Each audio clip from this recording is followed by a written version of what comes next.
हिंदुस्तान में हिंदू धर्म में प्रचलित है क्या, जब भी किसी की अर्थी को लेकर के शमशान घाट में जाते हैं तो क्या बोलते हैं कि राम नाम सत्य है और सत्य बोले गत है। इसमें बहुत गहरा भेद छुपा हुआ है। जो अपन बाहर सुन रहे हैं, जो अपन उसका अर्थ लगा रहे हैं, वो उसका अर्थ बिल्कुल नहीं है ना। क्या कहा जा रहा है, ये संतों का निचोड़ है, महात्माओं का निचोड़ है। ये क्या कहते हैं कि राम बोलते हैं शरीर के अंदर रमी हुई सत्ता जो है ना, उसको राम कहा जाता है। शरीर के अंदर जो चेतन रोम रोम में रमा हुआ है उसको राम कहते हैं। वो क्या है, क्या वही सत्य है? मतलब इस शरीर को ताकत देने वाली जो पावर है ना, वही सत्य है। वो सत्य को कहते हैं। अगर वो सत्य बोल जाए, है ना, अभी तो कौन बोल रहा है, समझे? अगर वो सत्य बोल जाए, सत्य को समझ आ जाए क्या कि ये मन है, ये शरीर है ना, और ये मेरा कहना नहीं मानता, ये उसको अगर समझ आ जाए ना तो गत हो जाए, बेड़ा पार हो जाए। समझे? सत्य बोलेगा तो अगर सत्य बोल जाए तो सत्य है। मतलब ये नहीं कि बाहर जो अपन बोल रहे हैं कि सत्य, संसार तो सत्य है ही नहीं, ये तो असत्य है, कभी सत्य नहीं हो सकता है। और बाहर अपन नहीं करेंगे भाई ये मैंने सत्य बोल गया, ये सत्य है, ये झूठ है। अरे ये तो संसार के व्यवहार के हिसाब से माइंड के लेवल की बात है, वो नहीं। ठीक है, सत्य यहां चेतन को कहा है। ठीक है, उस चेतन के लिए अब गुरु महाराज यहाँ पे संत आगाह कर रहे हैं, इस जीव को आगाह कर रहे हैं कि भाई अनंत युगों से और इस संसार में ये जीव यात्रा कर रहा है। किस चीज के लिए? ये आप लोगों को बार बार बताया गया है कि विश्व का प्रत्येक जीव जो है, चाहे उसके रूप कैसे भी हो, किसी भी योनि के अंदर क्यों ना है, लेकिन लक्ष्य सबका एक का एक है। क्या? कि सभी जीव है वो परमपिता परमात्मा के अंश हैं, उस मालिक के अंश हैं। और वो मालिक कैसा है? वो मालिक जो है परमपिता परमात्मा, वो आनंद स्वरूप है, वो चेतन स्वरूप है। ठीक है, तो विश्व का प्रत्येक जीव है वो आनंद की तलाश में है, क्योंकि परमपिता परमात्मा की तरफ उसने पीठ कर ली, और जिधर जड़ है, जिधर माया है, जो अपूर्ण है, तो संसार है ना, उधर उसने अपनी दिशा कर ली, उधर उसकी डायरेक्शन है। तो उस साइड में आनंद नाम की कोई चीज है ही नहीं, है ना। लेकिन अनंत युगों से उसी संसार के अंदर ये 84 लाख योनियों का सहारा लेकर के उसी आनंद की तलाश कर रहा है। उसका आज तक इसको लवलेस भी नहीं मिला और मिल सकता भी नहीं। ठीक है, तो संत सतगुरु इसको आगाह कर रहे हैं कि भाई किस गफलत में है ना, कि छोड़ कर संसार जब तू जाएगा तो कोई न साथी तेरा साथ निभाएगा।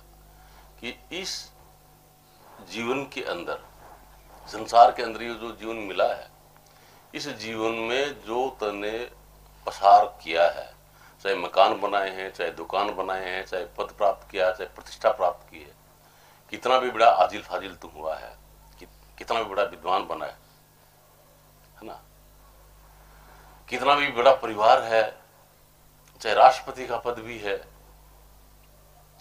तो आखिरी वक्त में तेरे वो भी काम आने वाला नहीं है। आखिरी वक्त में कोई चीज काम आने वाली नहीं है। कि मृत्यु का फरिश्ता सामने आकर के जब खड़ा होगा और ये कहे कि मैं तो राष्ट्रपति हूं और मेरे इतने सारे अंगरक्षक हैं, इतनी तीनों सेनाएं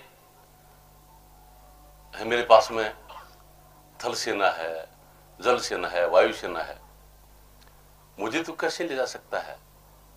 तो क्या यम मृत्यु का फरिश्ता उसको छोड़ देगा? कदापि नहीं, क्योंकि वहां पे न तो जल सेना काम दे सकती, न थल सेना काम दे सकती, न वायु सेना काम दे सकती। वहां पे किसी प्रकार की ये चीजें काम नहीं आती हैं। मतलब कोई भी पद वहां पे उसकी अपन प्रधानता दिखाएं तो वो बेवकूफी है, कोई चीज काम नहीं आएगी।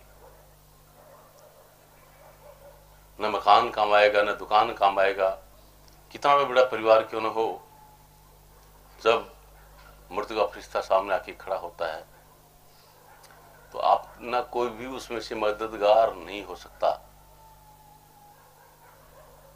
कोई भी मददगार होकर के अपन को बचा ले उस वक्त में, ऐसा कोई नहीं है, कोई ताकत नहीं है दुनिया की, समझे? तो इसलिए सतगुरु महाराज इसमें ये कह रहे हैं कि छोड़ कर संसार जब तू जाएगा, तो अपन जो भारी तौर पे कह रहे हैं उसकी बात नहीं कर रहे हैं। वो कह रहे हैं कि आंखों से नीचे का जो क्षेत्र है इसको संसार कहा जाता है ना। और जब मृत्यु होती है तो मृत्यु में क्या होता है कि ये इससे आंखों से नीचे का जो क्षेत्र है, जो शरीर है, इसको छोड़ना पड़ता है और यहां आना पड़ता है, दोनों भवों के बीच में आना पड़ता है ना। तो अब कहां जाएगा? इस शरीर को छोड़ रहा है तो छोड़ते वक्त इतनी भयंकर पीड़ा होती है जो असहनीय है, इसको सहन नहीं किया जा सकता, इसलिए मृत्यु होती है। ठीक है, जब भी, और ये इस जीव को हर बार का इसको अनुभव है, इसलिए जब भी कोई गहरी चोट लगती है ना, तो क्या कहते हैं, हाय राम मर गया, क्यों? इसको मृत्यु का अनुभव है, मृत्यु को तो कई बार देखा इसने, है ना। वह सहनी पीड़ा को उसने सहन की, कई बार सहन किया है, उसका अनुभव किया उसका। ठीक है, तो हर बार उस मृत्यु के द्वार से गुजरा है। तो जब चेतन यहां सिमट करके आता है तो पूरे अंग प्रति अंग में भयंकर पीड़ा होती है, जिसको सहन नहीं किया जा सकता, असहनीय है। इसलिए मृत्यु के गेट के अंदर ये चेतन चला जाता है ना।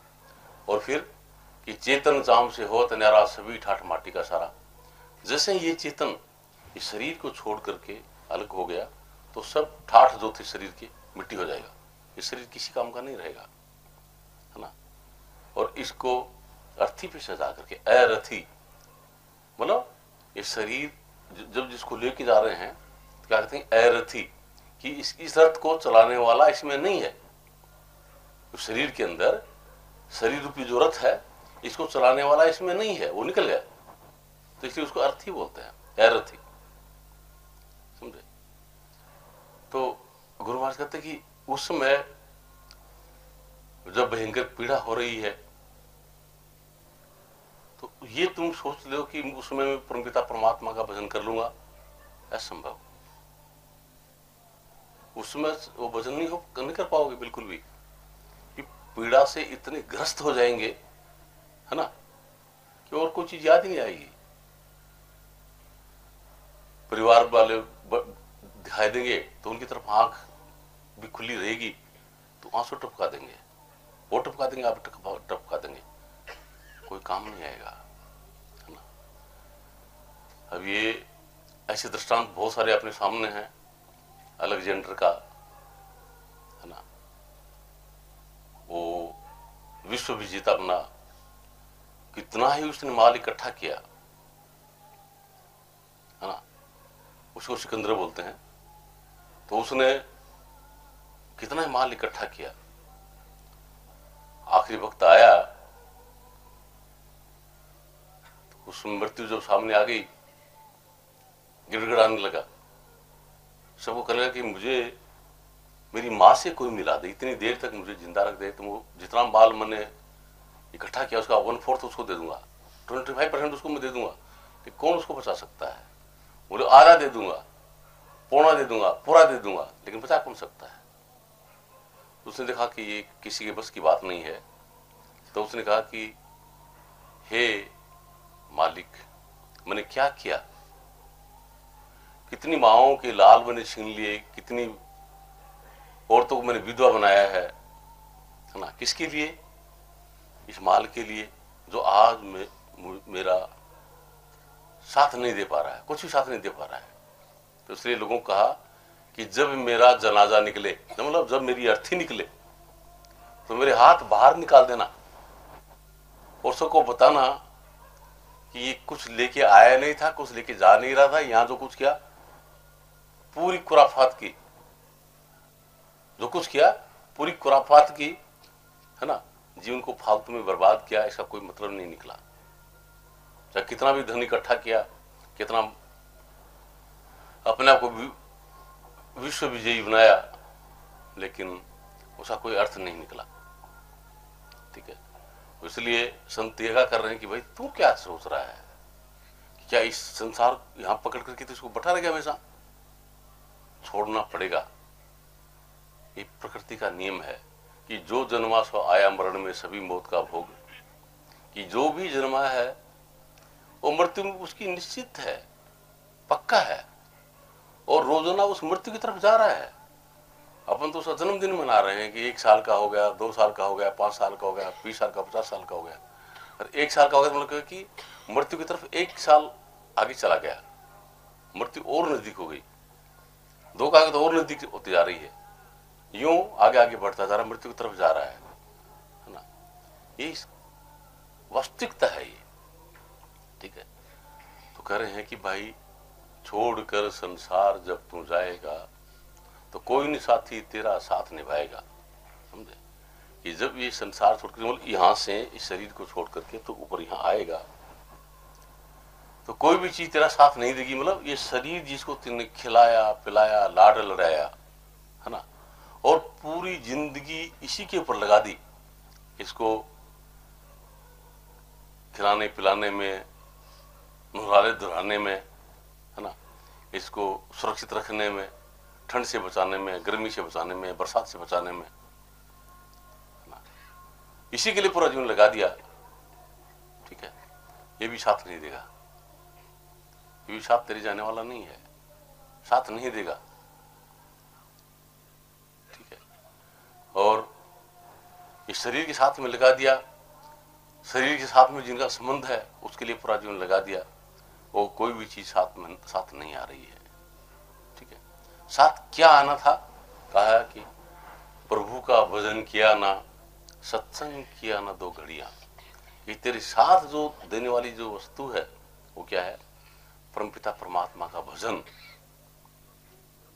परमपिता परमात्मा का भजन, वो तेरे को साथ देने वाला है। तो अब यहाँ पे बात ये आती कि परमपिता परमात्मा का भजन क्या है ना? क्या राम राम करते रहें, या कृष्ण कृष्ण करते हैं, या शिव शिव करते हैं रहे, या जय हनुमान जय हनुमान, है ना, या जय अम्बे जय अम्बे करते रहें? ये प्रभु का भजन क्या है? प्रभु का भजन समझे? वो परमपिता परमात्मा का जो भजन है वो किसी का बनाया हुआ नहीं है, किसी व्यक्ति विशेष ने नहीं बनाया, है ना।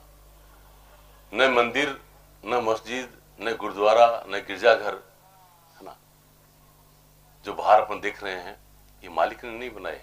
मालिक ने न किसी को हिंदू बनाया है, न किसी को मुसलमान बनाया है, न किसी को सिख बनाया है, न किसी को ईसाई बनाया है, न किसी को ब्राह्मण बनाया, न किसी को क्षत्रिय, न किसी को वैश्य, न किसी को शूद्र। उस परमपिता परमात्मा ने किसी को भी ऐसा नहीं बनाया है। ठीक है, परमपिता परमात्मा का जो मंदिर है ना, कि हर मंदिर ये शरीर है, जिस शरीर के अंदर अपन बैठे हुए हैं, विराजमान है, इसी में परमपिता परमात्मा निवास करता है। हर मंदिर ये शरीर है, इसमें नाम रतन प्रकट हुए, इसी में राम रतन प्रकट हुए। मतलब इसके अंदर ही उस परमपिता परमात्मा का नाम है, और इसके अंदर ही वो परमपिता परमात्मा विराजमान है। ठीक है, इसके अंदर ही वो परमपिता परमात्मा विराजमान है। तो उस परमपिता परमात्मा को अगर ढूंढना है ना, तो क्या कहते हैं कि ढूंढे में ढूंढ, ढूंढ करते हैं कि अरे अंधे, अनंत युग बीत गए, है ना। कहाँ?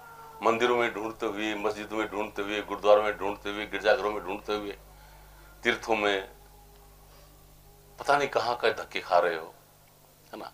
इसको ढूंढते हुए अनंत युग बीत गए, 84 लाख योनियों का सहारा लेकर के उस आनंद की तलाश में, पता नहीं कहाँ कहाँ उसको ढूंढा है, कहीं मिला नहीं। तो कहते कि ढूंढ बोलो, अरे अंधे, ढूंढो बोलो अंधे, ढूंढने में मतलब ये शरीर में, ढूंढे बोलो शरीर को कहा है, ढूंढ मतलब सर्च कर, इसमें खोज, इसमें मिलेगा वो, और कोई बाहर नहीं मिलने वाला हो, न कहीं आना है न कहीं जाना है, बस ठोर का ठोर ठिकाना है।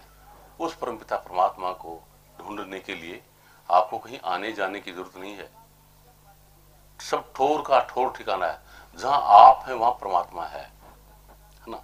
बस दिशा बदलने की जरूरत है। अब जो दिशा अपनी आउटवर्ड है, बस ये इनवर्ड हो जाए, ठीक है। जब इनवर्ड होती है तब मालिक की सिवा और कोई चीज नजर नहीं आती, वही नजर आता है। लेकिन इनवर्ड जब से ये मालिक की तरफ से इसकी नजर हट करके और जड़ संसार की तरफ हुई है, अनेक बार मृत्यु के द्वार को भी खटखटाया, लेकिन उस मालिक की तरफ नजर कभी नहीं हुई, हमेशा बाहर रही। मृत्यु वक्त में भी क्या याद आएगा? परमात्मा याद नहीं आता, परिवार याद आता है, मकान याद आता है, दुकान याद आती है, पद याद आता है, प्रतिष्ठा याद आती है ना। कोई दुश्मन है तो दुश्मन याद आता है, मित्र है तो मित्र याद आता है, वो याद आता है। परमात्मा कैसे याद आएगा ना? कहा ना कि किया ना अभ्यास याद कैसे आएगा, और अंत समय में राम नाम तो कैसे गाएगा। कि उस परमपिता परमात्मा को के लिए तो क्या है कि अंतर में जाने का अभ्यास करना पड़ता है, जिंदगी अंतर में प्रवेश करने का अभ्यास करना पड़ता है, अपने अंतर में प्रवेश करना पड़ता है। तो अंतर में प्रवेश करना पड़ता है तो मतलब सबसे पहले अपने आप को जानना पड़ता है कि मैं कौन हूं।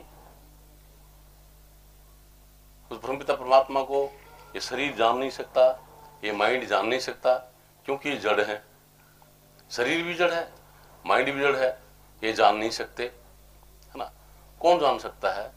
खुद जान सकता है, चेतना आत्मा जान सकता है, वो परमपिता परमात्मा का अंश वो जान सकता है, समझे। तो इसका मतलब क्या हुआ कि सबसे पहले अपन को अपने आप को जानना पड़ेगा कि मैं खुद कौन हूं, खुद कौन हूं, इसको जानना पड़ेगा।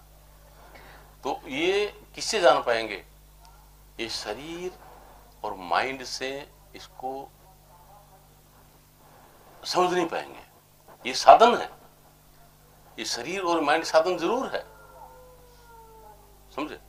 लेकिन ये शरीर नहीं जान पाएगा, ये माइंड नहीं जान पाएगा, अपन जान पाएंगे इन साधनों का इस्तेमाल करके, इस शरीर का इस्तेमाल करके और माइंड का इस्तेमाल करके, ठीक है। अपन खुद अपने आप को जान पाएंगे, ठीक है। ये पक्का कर लीजिए कि जब भी जान पाएंगे तो शरीर और माइंड का इस्तेमाल करके अपन खुद अपने आप को जान पाएंगे, और जब अपने अपने आप को खुद को जान लिया तभी परमपिता परमात्मा को जान पाएंगे। परमात्मा कौन है ना, वो आनंद क्या है जिसकी मैं तलाश कर रहा था, तब वो चीज समझ में आएगी, समझे। तो इसलिए कहते कि जिंदगी जी प्रभु का भजन किया नहीं, मतलब वो प्रभु का भजन कोई भाषा नहीं है, वो प्रभु कोई बाहर आपको कहीं खड़ा मिल जाए ऐसी कोई वस्तु नहीं है, आपके अंदर में ही है, वो परम सत्ता है ना। नजर क्यों नहीं आ रही है? आप लोगों को कई बार बार बताया गया है कि देखिए बड़ का जो बीज है, बड़ जो है, बड़ का जो बीज है, उस बीज के अंदर असंख्य बड़ के पेड़ हैं, एक नहीं असंख्य है। लेकिन उस बीज को कोई हाथ में लेके यूं देखे तो उसमें कहेगा कहां इसमें बड़ है, बड़ इतना बड़ा बड़ है। आप कहते इसमें असंख्य बड़ कहां है, इसमें तो कोई एक भी बड़ नजर नहीं आता, है ना। क्योंकि वो अलग है, इस नजर से दिखाई देने वाला नहीं है, उसके लिए दूसरी नजर की जरूरत है, समझे ना, दूसरी नजर की जरूरत है। अब उस बीज को कोई सही तरीके से, जो उसका विशेषज्ञ है, वो लगाए जमीन में, उसको सिंचित करे तो उसमें से धीरे धीरे बड़का पौधा निकलेगा, फिर बड़का पेड़ निकलेगा। उस पेड़ में अनेक बड़बट्टी लगेंगी, उसमें असंख्य बीज होंगे और हर एक बीज में फिर वो ताकत होगी। समझे? तो उसी हिसाब से मैंने क्या किया कि वो परमपिता परमात्मा जो इतना परम शक्तिशाली है ना, सब कुछ उसमें समाया हुआ है। वो मेरे में कैसे समाया हुआ है, वो आत्मा में कैसे समाया हुआ है, वो तो इतना विशाल है। समझे? वो अपने में समाया हुआ है। उससे बड़ के बीज में बड़ का पेड़ समाया हुआ है, असंख्य बड़ के पेड़ समाये हुए हैं। उस हिसाब से वो परमपिता परमात्मा अपने में समाया हुआ है ना। अब अपना शरीर तो फिर भी बड़ा है। एक चींटी जो है, वो चींटी में भी वो पूरा का पूरा समाया हुआ है। ये नहीं कि उसमें उसका कोई टुकड़ा समाया हुआ है, ऐसा नहीं है, संपूर्ण समाया हुआ है ना। अब थोड़ी थोड़ी आप लोगों को इस चीज से समझ आ सकती होगी कि अब ये मोबाइल है, इस मोबाइल चिप में पूरा पूरा संसार की चीज फ्रीक्वेंसी समाई हुई है ना। जो भी बात करें उसको कैच करके आगे आपको बता देगा। समझे ना? तो इसमें जब ये चीज समा सकती है तो मालिक अपने में, चेतन के अंदर नहीं समा सकता, अपने में समाया हो परमपिता परमात्मा। समझे? तो उस प्रभु का भजन क्या है कि वो बोल उठे। अब कहा नहीं, राम नाम सत्य सत्य बोले गत है। वो सत्य जो है वो बोल उठे ना, मतलब वो सत्य का बोलना क्या है, वह शब्द अंतर में परमपिता परमात्मा की वाणी, अंतर ज्योत निरंतर वाणी कि अंतर में उस चेतन की ज्योति है वो जग जाए, हो ना। चेतन की ज्योति जगने में कि इस आत्मा को, इस जीव को अपना अनुभव हो जाए, उसको चेतन की ज्योति जगना बोलते हैं। ठीक है? कि अंतर ज्योत निरंतर वाणी और परमपिता परमात्मा की जो मधुर वाणी, मधुर संगीत हर इंसान के अंदर में जो हो रहा है वो सुनाई दे जाए। उसको बोलते सत्य बोले गत है। अगर वो सत्य बोल गया तो फिर गत हो गई, मतलब जीवन सफल हो गया। ठीक है? लेकिन यही जो वाक्य है, और कहीं पे शादी हो रही हो और उसमें जाके कह दे, हाँ भाई, जहां शादी हो रही हो और वहां जाके कह दे कि राम नाम सत्य बोले गत, तो क्या होगा? अपने अपना स्वागत करेंगे, क्या होगा? समझे? क्या उस समय राम का नाम सत्य नहीं है? वो तो सत्य है। समझे? लेकिन समझ नहीं है, उस चीज की समझ नहीं है, इसलिए मतलब लोग उसको बुरा मानते हैं कि तो कोई बुरा शब्द है ना। जो कि मरने वाले को समझाया जाता है, मरने वाले को सुनाया जाता है कि वो परमपिता परमात्मा का नाम सत्य है और उसको बोलने से गत है। समझे? और वही अगर शादी में बोल दे तो बुरा लगता है। तो ये मतलब क्या है कि ना समझी है, अपन उसके विषय में जानते नहीं है, इसलिए मतलब ऐसा व्यवहार होता है। ठीक है? तो परमपिता परमात्मा का नाम हमेशा सत्य है। तो उस सत्य को जानने का प्रयास अगर जिंदगी में नहीं किया है ना, तो आगे अपने साथ में जाने वाली कोई चीज नहीं है। अपन को पता ही नहीं कि अपनी यात्रा कहां होगी, ये मृत्यु के बाद में कहां जाएंगे, अपन को पता थोड़ी है यात्रा कहां होगी। समझे? क्योंकि ये तो क्या है कि जैसे ही मृत्यु होगी और चेतन सिमट करके आएगा और चित्त के अंदर जो भी संचित कर्मों का भंडार है ना, उसकी रील चलेगी।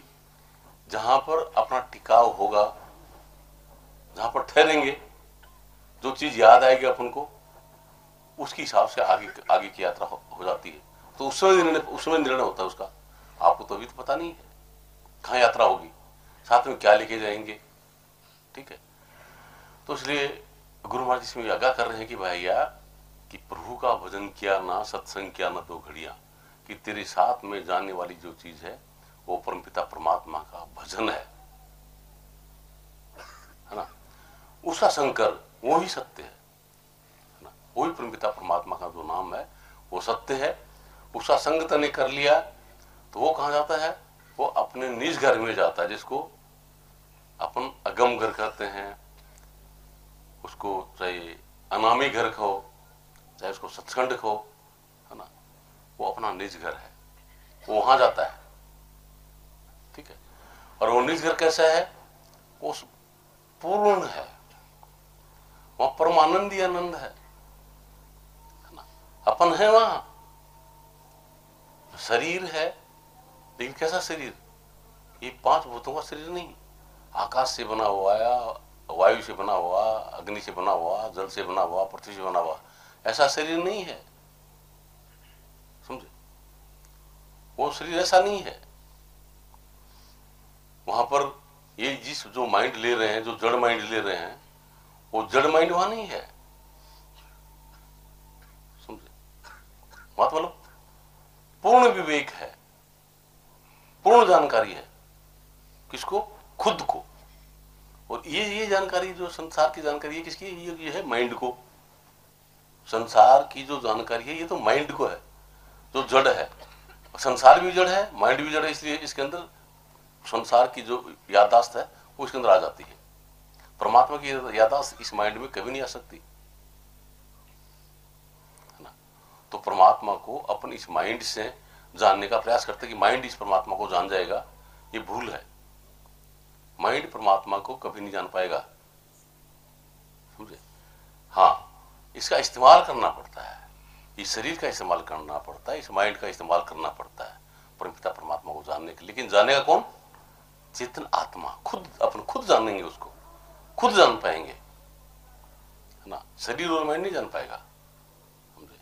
तो फिर उसके लिए न धन की जरूरत है, न विद्वता की जरूरत है ना। उसके लिए कोई भेष बदलने की जरूरत नहीं है। समझे? चाहे ये शरीर जो है स्त्री का शरीर हो, चाहे पुरुष का हो, कोई बात नहीं। चाहे काला हो, चाहे गोरा हो, कोई मतलब नहीं इससे। चाहे मूर्खता हो, चाहे विद्वता हो, सिर्फ उसका कोई लेने देना नहीं है। समझे? क्योंकि जो खुद है, उसका कहा कि ओंकार कुदरत निरंकारी, सब में खेले आप खिलाड़ी, न श्रभंगी न ब्रह्मचारी, न पुरुष न खुसरा नारी, न ज्ञानी न ध्यानी भाई, न मूर्ख न छत्र खाई, न बालक न व्रत खावे, रूप न ऋग दृष्टि नावे, न वह जंगम न वह योगी, आपे आप रसना रस भोगी, सर्वव्यापी सबसे न्यारा, ऐसी लीला परम पारा, ज्योति स्वरूप की धारी, है ना। दास रविदास कहे ब्रह्मचारी कि अपना जो स्वरूप है प्रकाश में स्वरूप है। तो वहां सचखंड में अपना जो देह होगा कैसा होगा? प्रकाश में देह है ना, आनंद में देह है, खुशियों से भरा हुआ देह है ना। वहां पे भूख प्यास नाम की कोई चीज नहीं है कि भूख लगती हुई प्यास लगती हुई, ऐसा नहीं है ना। कि वहां पे अपने सामान को कोई चोर डाकू लूट लेंगे, ऐसा नहीं है वहां पे, है ना। वो प्रकाश में, वो परम आनंद में जो शरीर है वो सचखंड में है, वो है अपन। ऐसा है वो अपन वहां है। तो वहां पर पहुंचने के बाद भी वो अपनी अवस्था होगी। और यहाँ पर जो बैठे तो यहाँ पर तो ये शरीर जो है 5 तत्वों का बना हुआ है, इसी को मैं मान करके बैठ गया, मैं ये हूं, ये भूल है। इस भूल को हटा करके और सत्य में स्थिति जब तक नहीं होगी, है ना, तो कहा कि साथ देने वाली चीज तो वो सत्य जो है वो है, वो सत्य है, वो है साथ देने वाला। वो परमपिता परमात्मा का नाम, वो साथ देने वाला है। उसका संग जो है उसने अगर आपने कर लिया, अभी तो परिवार का संग कर रखा है। आप मंदिर में भी जाते हो, किसके लिए जाते हो? परिवार के लिए, है ना। कि या दुश्मन के लिए, किसी ने मेरे से दुश्मनी की, उसकी टांग तोड़ दे, है ना। या परिवार में बोले बच्चे हैं, इसकी नौकरी लग जाए, या अच्छा पढ़े, उसके लिए मंदिर में जाते हैं, मस्जिद में जाते हैं। परमात्मा के लिए कोई नहीं जाता, ठीक है। और अगर अपने आप में जाएंगे तो वहां पे इन चीजों के लिए जा ही नहीं सकते। उस परमपिता परमात्मा के लिए ही अपने आप में जाया जाता है।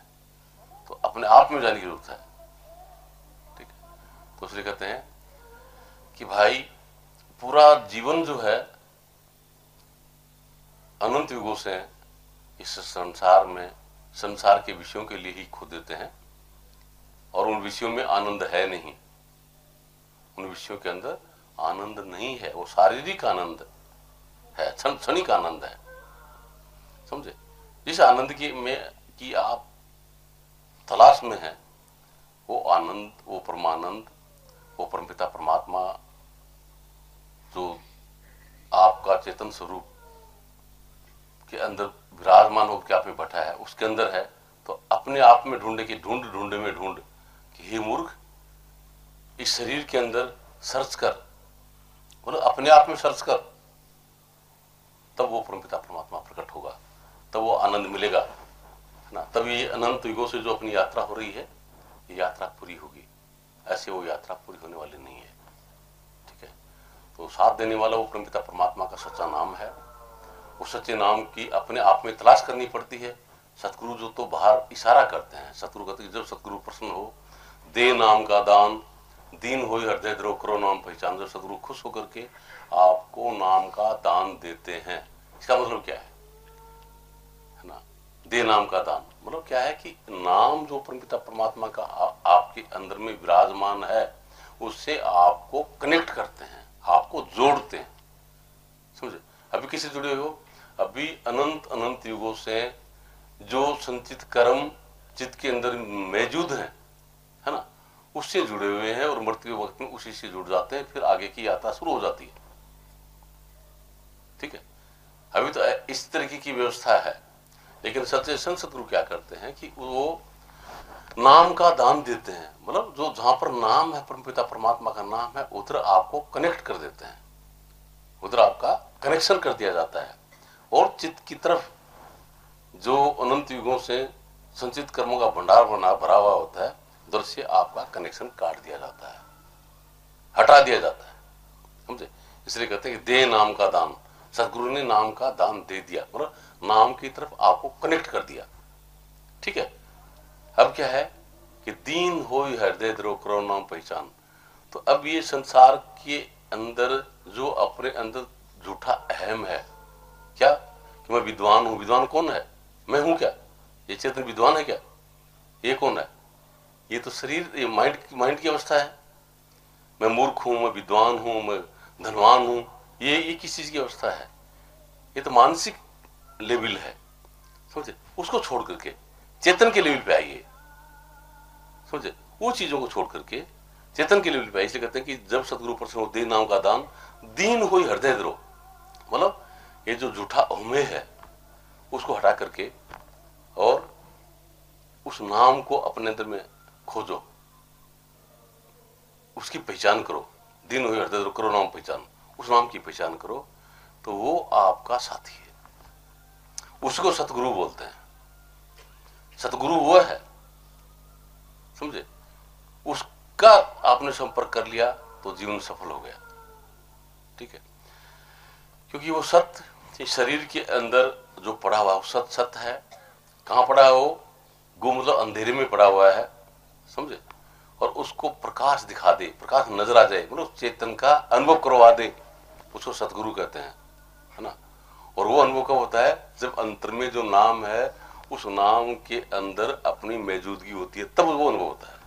जब तक उस नाम में मौजूद अपन नहीं होंगे, जो अपने अंतर में परमपिता परमात्मा का सच्चा नाम जो है, जो अंतर ज्योत निरंतर वाणी के रूप में मौजूद है, वहां पर अपनी मौजूदगी नहीं होगी, उसमें तक ये जीवन बिल्कुल बेकार है ना, व्यर्थ में खो दिया, समझे। मौजूद परिवार में, पद में, प्रतिष्ठा में, मकान में, दुकान में, वहां मौजूद रहते हैं, उस नाम में मौजूदगी नहीं होती है, समझे। तो जिसमें मौजूद रहते हैं वो क्या है? कोई चीज काम आने वाली नहीं है। मृत्यु के वक्त में सब यहीं छोड़ के जाना पड़ता है। अगर नाम की कमाई कर ली तो नाम हमेशा के लिए आपका साथ देगा, है ना। वो सतगुरु है, उसको ढूंढना है, उसी नाम की पहचान करनी है। वो पहचान जब हो जाएगी तो ये जीवन सफल हो जाएगा। मतलब सत्य बोलेगा तो सत्य बोल गया अंदर में, तो आपकी गति होगी। मतलब जो जिस चीज की आप तलाश में थे वो मिल गया, आनंद मिल गया। वो आनंद की तलाश में जो अनंत युगों से भटक रहे थे, वो आनंद की प्राप्ति हो जाएगी और ये जीवन सफल हो जाएगा, है ना। ऐसा संत सतगुरु अपन अनुभव बताते हैं। और वही शब्द के अंदर गुरु महाराज कह रहे हैं खोल करके कि भाई छोड़कर संसार जब तू जाएगा तो कोई नहीं साथी तेरा साथ निभाएगा। बाकी कोई भी साथी जिनको तो अपना साथी संगी मान रहा है, वो कोई भी साथ नहीं निभाएगा। न तो आपकी विद्वता साथ निभाएगी, न आपका पद साथ निभाएगा, न प्रतिष्ठा साथ निभाएगी, न ये शरीर साथ निभाएगा। ये भी छोड़ के आपको जाना पड़ेगा, ठीक है। तो फिर जिसमें आपका माइंड जहां विचरण कर रहा था, वो चीज भी साथ कैसे देंगी? और शरीर के साथ में जिनका संबंध है वो चीज भी साथ कैसे देंगी? क्योंकि उनमें वो ताकत है ही नहीं कि साथ दे दें। ताकत किस में है? वो परमपिता परमात्मा के नाम में है। इसलिए कहते हैं कि प्रभु का भजन किया ना, सत्संग किया ना 2 घड़ियां। कितने प्रभु का भजन किया नहीं, मतलब प्रभु का भजन जो हो रहा है वहां पे अपने आप को मौजूद नहीं किया, ये मतलब उसका, ठीक है। और मृत्यु के वक्त में तुम ये सोचो कि मैं वहां मौजूद हो जाऊंगा, तो ये भूल है। उसको जिंदगी ही अपने आप को वहां मौजूद करना पड़ता है ना। जो जिंदगी अपने आप को वहां मौजूद कर लेगा उसका जीवन सफल होगा, है ना। वही सत्संग है, उसको सत्संग कहते हैं, ठीक है। उसका संग करना जरूरी होता है। ये नहीं कि यहाँ पे बैठ गए तो सत्संग में तो आ गए भाई, ये तो उसके लिए आपको समझ दे रहा है ना। आपके जीवन का व्यवहार जो है, आपका जो जीवन स्थिर है, जो माइंड के लेवल पे आप जी रहे हैं, जो कर रहे हैं, तो माइंड को एक डायरेक्शन दी जा रही है कि आपने माइंड को आप इधर लगाइए, समझे। इस माइंड का इस्तेमाल उधर करेंगे तो फिर क्या है कि इसी माइंड के साथ में उस आत्मा की ऐसी 2 ताकत हैं जो संसार के अंदर घूम रही हैं, संसार के अंदर भटक रही हैं, है ना। वो दोनों ताकत मतलब क्या है कि आपके साथ में जुड़ जाएंगी, जिनको सुरत और नृत्य कहा जाता है। वो चेतन से जुड़ जाएंगी। चेतन से जुड़ते ही सतगुरु ने ऐसी व्यवस्था कर दी है कि आप तुरंत उस नाम के अंदर मौजूद हो जाएंगे। जैसे ही सुरत और नृत्य इस चेतन के साथ में जुड़ेंगी, है ना, आपकी मौजूदगी सीधे नाम में होगी, है ना। जो अंतर में अंतर ज्योत निरंतर वाणी के रूप में जो मौजूद है, वहां आपकी स्थिति स्वतः हो जाएगी, समझे। और ये जीवन सफल हो जाएगा। उसके लिए कर रहे हैं भाई। आगे बोलिए क्या कर रहे हैं।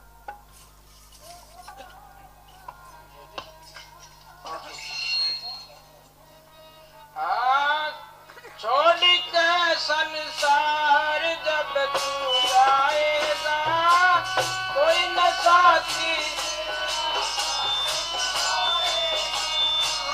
छोड़ के संसार जब तू जाएगा, कोई न साथी तेरा साथ निभाएगा।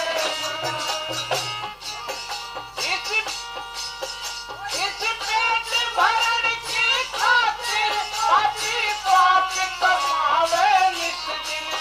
इस पेट भरण की खातिर पापी पाप कमावे निस दिन।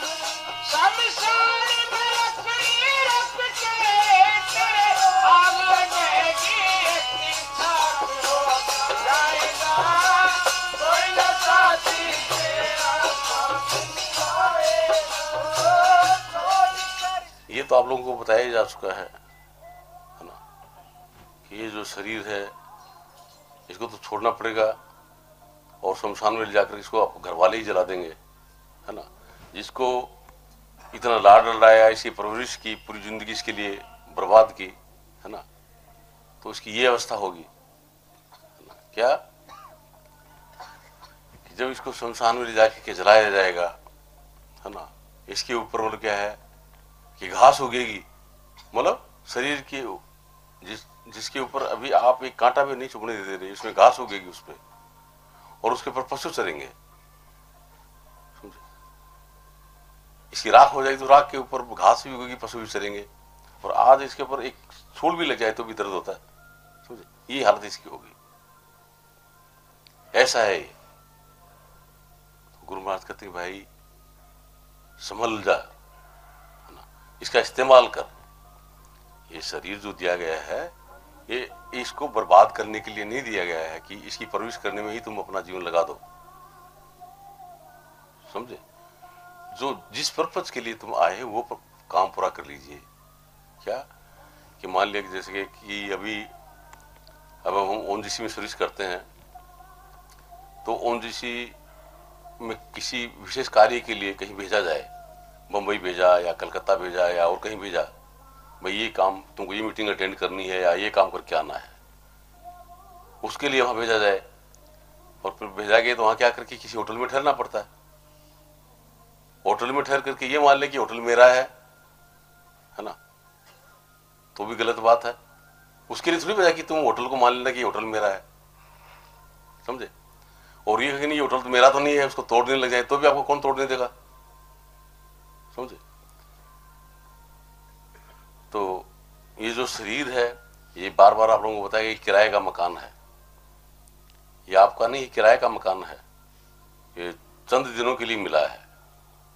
तो जिस पर्पज के लिए मिला है, जिसके लिए आप इसमें आए हैं, उस होटल में ठहरे, तो किस काम के लिए आए हैं, वो काम करना है, समझे। तो अब इस शरीर में किस लिए आए, किस काम के लिए आए हैं, कि मालिक ने कृपा करके ये शरीर इसलिए दिया है कि इसके अंदर उस परमपिता परमात्मा को जानने के लिए जो सामग्री चाहिए वो संपूर्ण सामग्री इसके अंदर है।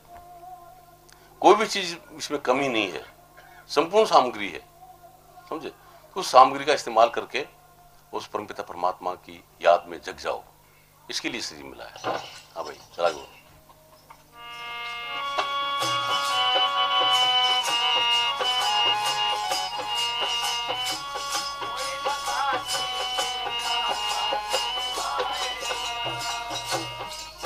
क्या करता मेरा मेरा ये चिड़िया रैन बसेरा, वो क्या करता मेरा मेरा ये चिड़िया रैन बसेरा, या कोई मैंने पाया रे ये चंद दिनों का डेरा, हंस उड़ जाएगा कोई न साथी छोड़ के संसार जब तू जाएगा कोई न साथी तेरा साथी। इसलिए इसके लिए गुरु महाराज क्या कहते हैं, गुरु नानक साहब क्या कर रहे हैं कि राम गए रावण गए, उनका बहु परिवार, कहीं नानक सुन रे मना, सब पंजो संसार। महाराज कहते हैं कि देखिए, राम जिसको आप भगवान मानते हो वो भी चला गया,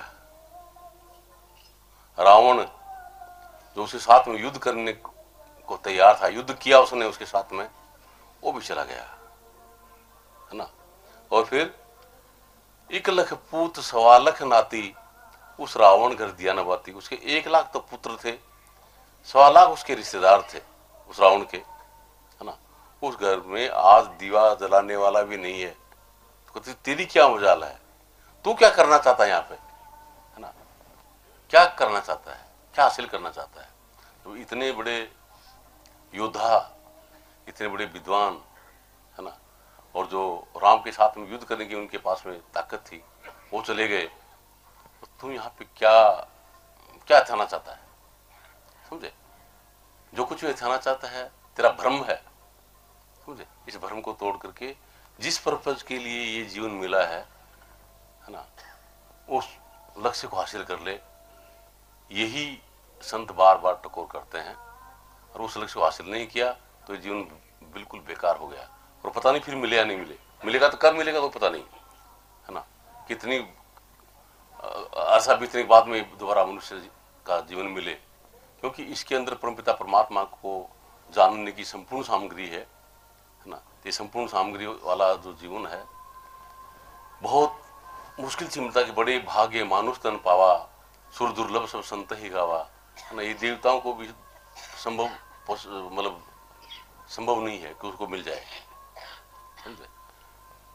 क्योंकि इसके अंदर वो एयरपोर्ट है जिस पे वो जहाज रुकता है ना, जिसके अंदर आकर के अपन बैठ सकते हैं तो परमपिता परमात्मा के घर में जाता है, समझे। बाकी किसी भी जगह पे वो जहाज नहीं रुकता है। वो परमपिता परमात्मा का नाम जो है, इस मनुष्य की जो योनि है, मनुष्य का जो शरीर है, इसके अंदर ही में ही अंदर में प्रकट, वहां ही जाकर के ये चेतन वहां पे इकट्ठा हो सकता है, उसमें उस जहाज में बैठ सकता है। बाकी किसी योनि में वो चीज संभव नहीं है, समझे।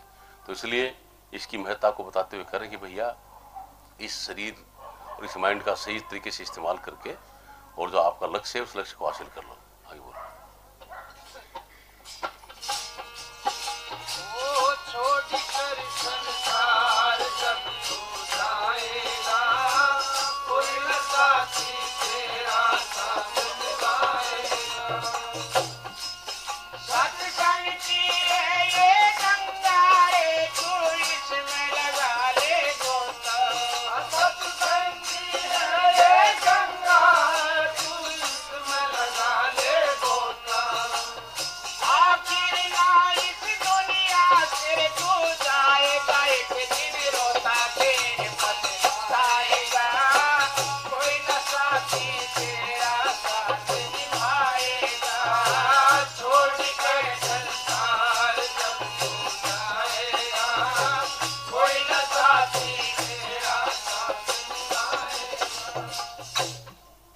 इसके अंदर गुरु महाराज एक गुप्त चीज का इशारा कर रहे हैं।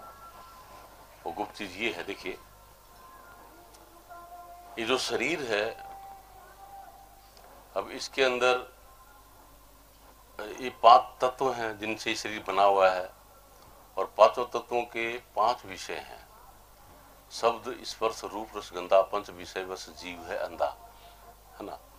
इसके अंदर शब्द विषय है, स्पर्श विषय है, रूप विषय है, रस विषय है, गंध विषय है, और इन एक एक विषयों के लिए 5-5 इंद्रियां हैं। ठीक है। तो गुरु महाराज क्या बता रहे हैं इसके अंदर भाई, कि जो माइंड जहां पे बैठा हुआ है, इसके बिल्कुल ऊपर इस जीव की बैठक है। जीव वहीं बैठा हुआ है और वहीं से इस माइंड को सत्ता दे रहा है, वहीं से इस शरीर को सत्ता दे रहा है ना। तो ये माइंड क्या करता है कि नीचे की जो इंद्रियां हैं, उन इंद्रियों के जो विषय हैं, है ना, तो वो विषय जो है वो माइंड से पूर्ति करवाने के लिए इंद्रियां इसको वशीभूत करती हैं। भूख लगी है ना, आकाश तत्व की प्रकृति है भूख लगना, तो माइंड को तुरंत सूचना देता कि मुझे रोटी चाहिए, पेट तुरंत सूचना देगा कि मुझे रोटी चाहिए। ठीक है। तो उस रोटी के लिए मतलब क्या करेगा कि माइंड दौड़ धूप करेगा, समझे। तो ये माइंड जो है इंद्रियों के विषय जो है, समझे, इनकी पूर्ति के लिए दौड़ धूप करता है, समझे। तो इस माइंड के ऊपर इन विषयों का विष मौजूद है। माइंड रूपी कोबरा है, माइंड रूपी सांप है जो दोनों भावों के बीच में बैठा हुआ है, समझे। इस सांप को ये इंद्रियां छेड़ती रहती हैं, डिस्टर्ब करती रहती हैं, समझे, इसी पूर्ति करने के लिए कि हमारी पूर्ति कर, भूख लगी तो रोटी चाहिए, प्यास लगी तो पानी चाहिए, है ना। काम है, क्रोध है, मद है, लोभ है, जो आकाश की प्रकृति, तो वो चाहिए। तो उस माइंड को डिस्टर्ब करती रहती है। और माइंड है कोबरा, है ना। तो ये विषयों का विष पीते पीते बहुत जहर इसके अंदर है, इस माइंड में बड़ा जबरदस्त जहर है। तो क्या करता है कि इसके बगल में जीव है, वो जीव पे डंक मारता है ना। तो जीव पे डंक मारने से जीव क्या है, बेहोश है, उसके पर वो जहर चढ़ा हुआ है। अब वो पूर्ति तो करनी है माइंड को, और जीव मानता कि मुझे पूर्ति करनी है वरना मैं मर जाऊंगा, जबकि इसकी मृत्यु कभी नहीं है कि मैं भूख से मर जाऊंगा। ऐसा जीव तो कभी नहीं मरता, इसको कभी भूख नहीं लगती है, कभी प्यास नहीं लगती है। ठीक है। लेकिन जीव मानता ऐसा कि मुझे भूख लगी, मुझे प्यास लगी है, मैं मर जाऊंगा। ठीक है। तो उस जीव के ऊपर विष चढ़ा हुआ है, बेहोश हो रहा है, बिल्कुल उसकी बेहोशी है। तो इस बेहोशी को संत सतगुरु जानते कि भाई ये बेहोश है, इसको होश में लाना। होश में लाने के लिए कैसे होश में आएगा, क्या इसके लिए इलाज किया जाए। ठीक है। तो पहले तो यह है कि देखिए कि माइंड है, तो माइंड के अंदर ये जो विषय हैं, है ना, इनका विष, इंद्रियों का विष जाकर के उसमें चढ़ता रहता है। तो माइंड के अंदर विष चढ़े नहीं, है ना, तो उस माइंड की जहर की थैली निकालते हैं। माइंड के अंदर जो विष की थैली है उसको निकालते हैं, मतलब इस माइंड को एक सही दिशा देते हैं। ये सत्संग का प्रभाव जो है, उसके लिए संत सतगुरु सत्संग का सहारा लेते हैं।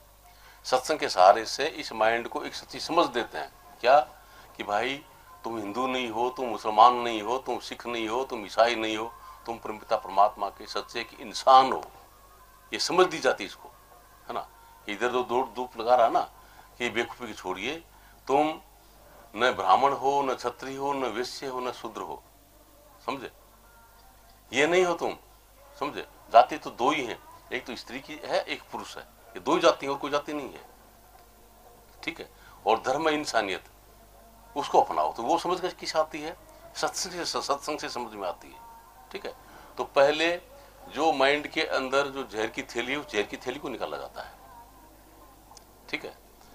और फिर जीव के ऊपर जो जहर चढ़ गया, जिससे वो बेहोश है, समझे, तो वो नाम की दवा संत सतगुरु दे करके और धीरे धीरे अभ्यास करवा करके उसके ऊपर जो जहर चढ़ा हुआ है उस जहर को उतारते हैं और जीव को होश में ले आते हैं, होश में ले आते हैं, समझे। जो होश में आ जाएगा तो अपना खुद का इसको अनुभव होगा कि मैं खुद क्या हूं। अभी तो मानता था कि मैं भूखा हूं, मैं प्यासा हूं, एक इंद्रिय मानता था अपने आप को, समझे। और फिर इसको होश आ जाएगा अपना कि ये तो इंद्रियों का भोग है, ये तो इंद्रियों को मुझे नहीं चाहिए, समझे। तो उनको ये नहीं कि रोटी नहीं खिलाएगा, इंद्रियों को रोटी खिलाएगा उनको, लेकिन मुझे चाहिए, ये जो मान्यता ही हट जाएगी, है ना। तो इसको खुद की समझ आ जाएगी, इसके ऊपर का जहर हट करके होश में आ जाएगा, समझे। तो उसके लिए संत सदगुरु नाम का दान देते हैं और माइंड के अंदर जहर उतारने के लिए सत्संग का सहारा देते हैं, तब ये बात बनती है। ये गुरु महाराज सब कड़ी के अंदर कर रहे हैं। आप बोलिए आगे।